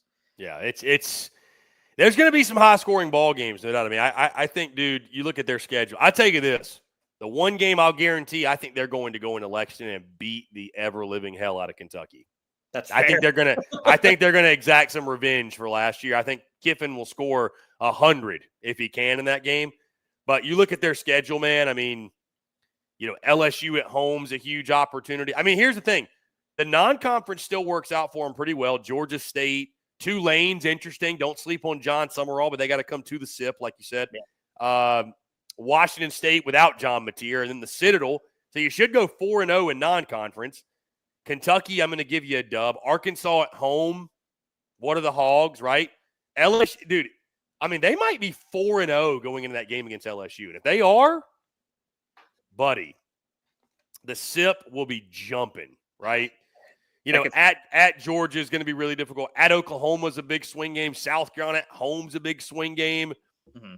And then closing out with Florida at home and then at Mississippi State. I mean, it'll be tough, but it's doable. It's doable for them. So, but if they can find answers on defense and just be an average defense, they got a shot.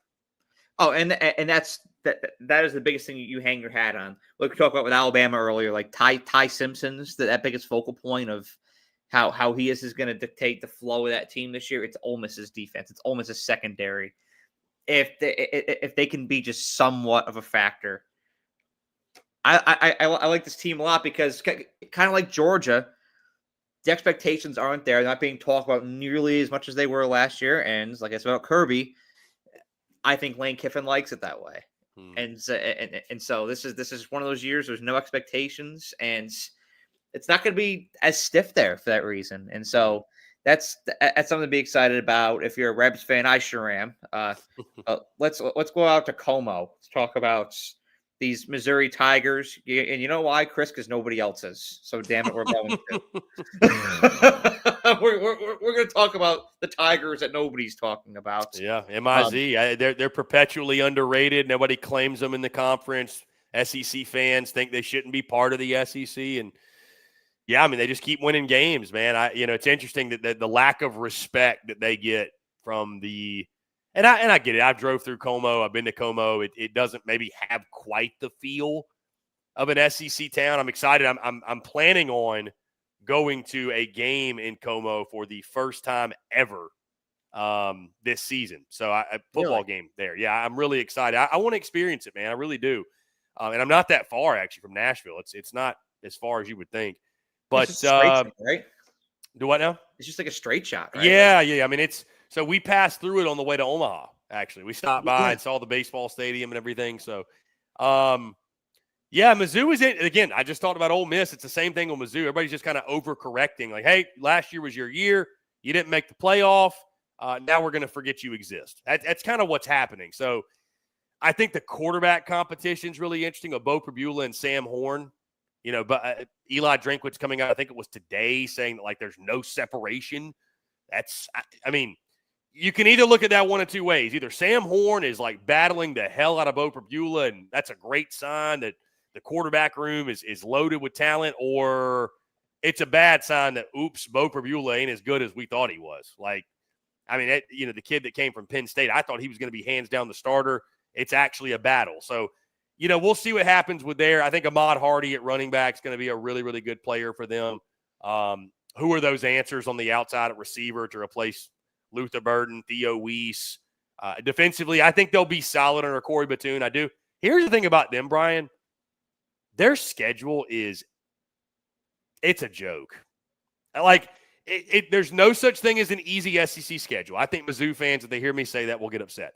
It is the most favorable schedule in the SEC. They don't leave Como till October 18th. That's insane. October the 18th. That's when they finally leave Columbia, Missouri to play a road game. And it is at Auburn. I mean, their road games are at Auburn, at Vandy, at Oklahoma, at Arkansas. I mean, all due respect, those teams I just mentioned. What is Auburn going to be? Who knows? Playing at Vandy, I'm right here in Nashville. Love the Doors, respect to them. It ain't the most hostile environment in the SEC. you get, I just mentioned, you get at Oklahoma second to last week of the season. What's OU at that point? Is Brent Venables still the coach? Right? Could be a hostile environment. And then at Arkansas to follow, same question. What is Arkansas at that point? So it's as conducive a schedule to having I mean, here's the thing, and I think this is what turned people off of Mizzou last year. They went 9-3, and you're like, man, they must have been like. Think about this, Brian. They went 9-3, and they were nowhere near the playoff conversation. That kind of tells you all you need to know about the kind of season they had. They didn't beat anybody, man. They just did not beat. And I don't know how Missouri keeps getting these schedules. Kudos to them, Mizzou fans. You shouldn't apologize. To hell with it. Like, you got a good draw. You're winning games. Who cares? But I think that's why people aren't hyping up Mizzou or kind of forget Mizzou exists. It's because, like, dude, like, yeah, they're winning 8, 9, 10 games in a season, but it's because they played the school of the deaf and the blind. Like, they're not playing anybody. Like, they're getting these favorable draws. They're taking advantage of them. But how are you not going on the road to the middle of the season? Like, it's crazy. So, anyways, I feel like I'm talking more about the schedule than the football team. I think the football team be solid, and I'm to the point where I just trust Eli Drinkwitz. So, yeah. Again, haven't locked in all my game-by-game predictions yet. They kind of feel like a 8-4-ish type of team. I mean, you need to beat Kansas in week 2 in non-conference, but if you do that, you're undoubtedly going 4-0 in your non-conference. And I mean, dude, I mean, you draw Vandy, Mississippi State, and Arkansas all on your schedule, and Auburn, and Oklahoma. Like, you play Bama, but you play A&M at home. That's another big one. Yeah. But, like, outside of Bama, dude, you miss everybody else. You don't play Texas. You don't play Georgia. You don't play LSU. You don't play Florida. You don't play Tennessee. I mean, it's like you don't play Ole Miss. It's crazy, man. So, like, good on them. They might be the most underwhelming 8-4 team in college football, but damn it, they still might go 8-4. So, they're another one sort of hard to figure out. I'll tell you this. Where I said Ole Miss at their ceiling can make the playoff, I don't think Missouri at their ceiling. Even with that schedule, I don't think Mizzou's a playoff team. I don't. No, I don't think that they're a playoff team. I actually, it popped in my head when you were talking about their record prediction where I think they're going to go. I think that they're going to be in Memphis at the end of December playing in the Liberty Bowl. I don't know why. There's just like an inkling inside of me that's where Missouri's going to end up is the Liberty Bowl. And I know it's a very, very bold prediction, but I have an inkling that that's where it's going to go. And so I know we got to wrap up here by 9. And so there's a couple other teams we got to talk about. And I'm sorry to the fan bases of these teams that we haven't gotten to them. We've been shooting the shit for an hour and 45 minutes, which is insane. Thank you again for your time, Chris. It's awesome. Love talking ball. Let's finish up with two little things here. So the two big name programs that people have some expectations about this year that we didn't get to, Oklahoma and South Carolina. Who do you think performs better this year? I'm going to go with Oklahoma. I'll say this about South Carolina. I think they're the most overrated team in the SEC. I do. Man, that's crazy because that's your team. It's a long story, Brian. We'll have a conversation off air. I want to hear that. So Lenoris Sellers is a fantastic player. He is a difference maker. He's a game changer. He is a guy that can go out. He will be must-see TV every week. I genuinely question the help around him. I do. I think if they don't get Faison eligible at the running back position, I think that is really going to hurt them. I still think they have questions at wide receiver about having like a legitimate number one guy, even with Nick Harbor focusing on wide out. Mazeo Bennett's a nice player. They just don't have a lot of game breakers at wide receiver. You lose your top pass catcher from a season ago in Joshua Simon. I think Michael Smith is very capable, but big shoes to fill.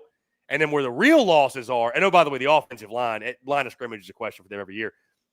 Defensively is where the real losses are, right? Like losing Kyle Kennard, losing both starting linebackers, losing Nicky Manwari. I know they reloaded again from the portal. And you have Dylan Stewart, but like the big question up front is, can they find an edge to complement Dylan Stewart down after down after down to get him into – because Dylan Stewart's probably going to see some double teams this year, first time in his career. Oh, yeah. Because especially if they can't find somebody on the other side that's going to complement a Dylan Stewart. So, and listen, when I say most overrated, I'm going just based off of I'll just take it this. The USA Today coaches poll came out that South Carolina was at 13th. Brian, I think if you have South Carolina anywhere near your preseason top 10, you are insane. I'm sorry. I'm sorry, not sorry. Like, I think you're insane. And if you're picking Carolina to go to the playoff, all I ask is understand the historical significance of that, right? This is a program in its history has won 10 or more games in a season 4 times in over 100 years of football. Actually insane. They've won 9 games or more in a season 8 times, including last year. So just understand, if you're picking them to go 10-2 and go to the playoff, that's fine. That's on you. But kind of like we were talking about A&M, Texas 8-4, the pedigree of a program, understand what South Carolina is as a program too, which is historically very, very mediocre. Now, your past doesn't define you, but again, it's just that's why I'm pumping. And the losses more so dictate why I'm pumping the brakes on the Gamecocks, but the history doesn't help either. So, could they get back to 9-3? Certainly. I think that's their ceiling, personally. I don't think they're a 10-2 team. I don't think they're a college football playoff team. And again, when I say they're overrated, Brian, I don't think they're going to go 4-8, but I got them closer to like 7-5. I might, and I've got them beating Bama. Yeah. And I also think they might lose the season opener Virginia Tech, believe it or not. I mean, go look at them in season openers under Shane Beamer. Hadn't been good. That Old Dominion game was 2020. I mean, dude, look back at last year. They almost lost to Old Dominion 2 years ago. Was very similar to this offseason. They had all the hype in the world. What they do in the opener in 23? Got shellacked by North Carolina when they gave up 9 sacks. Even in 2022 against Georgia State, they won that game by 3 touchdowns. But if you go back and look at it, took a couple block punts. It was really sloppy. Mm-hmm. And in 2021, Beamer's opener, they played Eastern Illinois, who didn't have a pulse, and they won 46-0. So, but they struggle. They play their best football at the end of the season. He's done a really good job, Shane Beamer has. They get to October, but especially November, they are really starting to click, and they're dangerous, which is why I like them in that Bama game. But early in the season, that Va Tech game's tricky. Vandy's tricky, even though you have the win streak. At Mizzou is tricky, right? Like there's some potential traps there. And then you get the run of at LSU, Oklahoma, Alabama, at Ole Miss, at A&M, and you close out with Clemson. So, like, I think they're a lot closer to 7-5 team. Oklahoma, do I have a ton of faith in them? Not necessarily, but I've been warming up more so to the idea that Oklahoma might be that sleeper that pops, right? Like, I think John Mateer is that type. He could be that type of dude at quarterback. Offensive line's a big question mark. If offensive line clicks for them, I think Oklahoma's cooking. Deion Burks is a legit dude on the outside. You know, you got Jaden Ott in the backfield, right? Like, big-time running back. And then defensively, you lose Bowman, lose Stutzman, but you have R. Mason Thomas back, who I think is one of the SEC's most underrated defensive players. And it's Brent Venables, man. Like, if anything's going to click for them, it should be defensively. And it's a backs against the wall kind of year for him. So I tend to believe it's either going to be Oklahoma or Auburn that pops.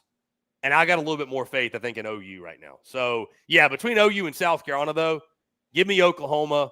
Like I said, I just think the Gamecocks lost so much, man. I'll have to see it. They won so many close games last year. You know, Norris Sellers is a special player, but you know, man, if they go to the college ball playoff, he should be in New York for the Heisman Trophy ceremony. He really should, because it'll be because of him. Oh, I absolutely, and I think that he's one of, if not the best quarterbacks in the SEC. But it's going to take a lot of carrying from his part to get the Gamecocks into that playoff conversation. I apologize. I did not get to Auburn. I'm sorry, not sorry at the same time. It was not intentional. I really, like, seriously need to talk about Auburn. I may dedicate a night to them next week. Either make a video or do a live stream, something for Auburn next week. Arkansas, Kentucky, and Mississippi State, we didn't get to either. I mean, I know what your thoughts are on Kentucky and Arkansas too, so we don't need to go too Kentucky, Mississippi State, they're going to be cellar dwellers. Neither one of them, I think, is going to be very good. I mean, the question for both, will they win an SEC game? I think Arkansas is going to go 5-7. I think Sam Pittman will be out. Dude, I think Auburn is going to float around bowl eligibility, and I think Hugh Freeze might be out, to be honest. I feel the same thing. If I had to guess, and I'll go into more depth about that next week, but that's my gut feel about Auburn, is hovering around that 5-7, 6-6, maybe 7-5. But I know there's a lot of expectation there. They're going to pop off. I just don't trust Hugh Freeze, man. No, I don't. No, I the match is not there. I like the hire, but I don't think the match is there. Well, thank you for hopping on, Chris. This has been a great show. We talked for 2 hours, so hell yeah. I'm looking forward. Hopefully, I'll have you back on during the season. That would be great. But thank you all for watching, and have a great day.